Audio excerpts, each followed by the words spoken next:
Hello everyone. Welcome back. Texas Little Apple is here. Our math class starts right now. If I gave you the equation x plus its reciprocal is equal to the squared root of 3, and then asked you to find the value of x to the power of 2026 plus its reciprocal, how would you approach it? You could try to calculate x squared, then x cubed, then to the fourth. But you'd have to do that over 2,000 times.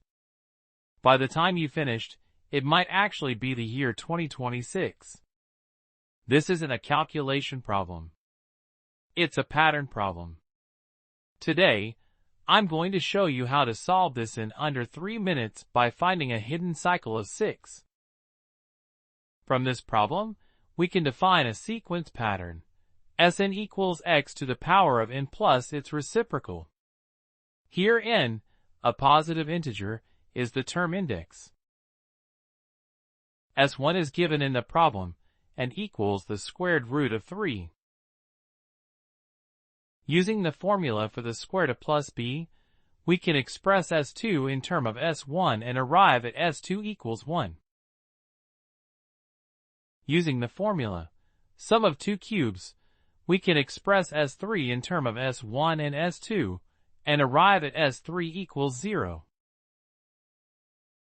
For the fourth term S4, there are 2 approaches.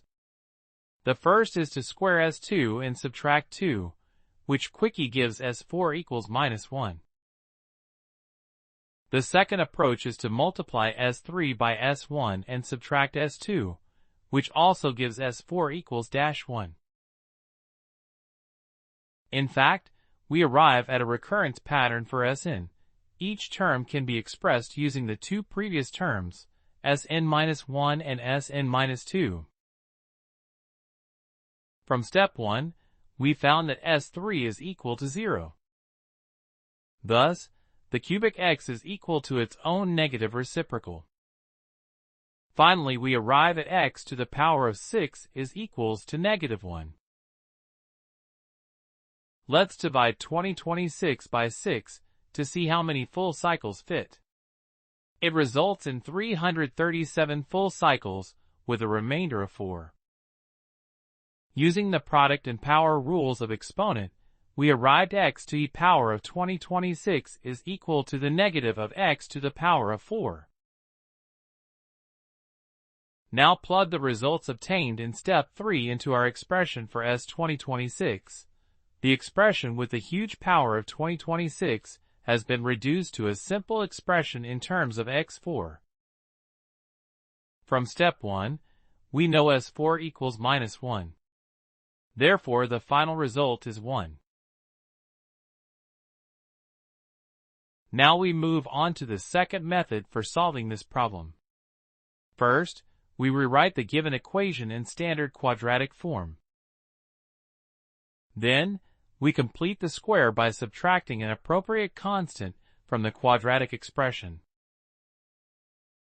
Move the constant terms from the left side to the right side and carry out the subtraction. The resulting squared expression is equal to -1/4. Next, we take the square root of both sides. This shows that the expression involving x is equal to a purely imaginary value. Now add half of the squared root 3 to both sides. We get the solution with a complex number, which has a real part, the squared root of 3 over 2, and an imaginary part, plus -1/2. They lie on the unit circle at the angle of 30 degrees and -30 degrees in the complex plane. Therefore, we can write the complex numbers in the exponent form with the angles.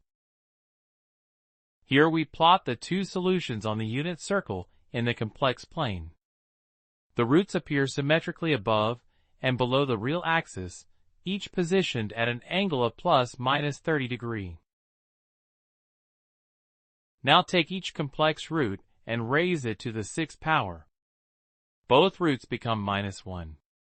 From here, we can follow the same steps used in method 1 to evaluate the original expression with the large exponent 2026. Let's solve the equation x to the 6th power equals -1 in the complex domain. We begin by rewriting -1 in polar form. Remember, the -1 can be expressed as the exponent, where k is any integer, and this k term accounts for all possible full rotations around the unit circle. Now starting from this new expression for the equation, we take the 6th root of both sides, giving. This simplifies to the root at each k. We can also write this in trigonometric form. Because taking a 6th root produces 6 distinct solutions, we evaluate this expression for k equals 0, 1, 2, 3, 4, 5. These give the 6 unique 6th roots of -1, evenly spaced around the unit circle. Here's the geometric insight behind the 6 roots. They form the vertices of a regular hexagon inscribed in the unit circle of the complex plane. Among these 6 points, 2 of them are precisely the solutions to the given equation of today's problem x plus its reciprocal equals the squared root of 3. In summary, what you learn: reciprocal symmetry, how to work with expressions of the form x plus 1 over x, and rewrite them in a usable algebraic form. Finding the cycle, how to manipulate the equation to reveal that x to the 6th power equals -1, uncovering a powerful repeating pattern. Modular arithmetic, how to use the remainder of 2026 divided by 6 to evaluate the final expression almost instantly. The hidden math, we also uncover the geometric intuition behind the problem, showing how this algebraic equation corresponds to a 30-degree rotation on the complex plane, revealing the elegant structure beneath the computation. Alright, it's time to wrap up. What did you think of this problem, the solutions, and solving skills? Leave a comment below, and don't forget to like, share, and subscribe for more fun math problems. See you next time, and thank you for watching.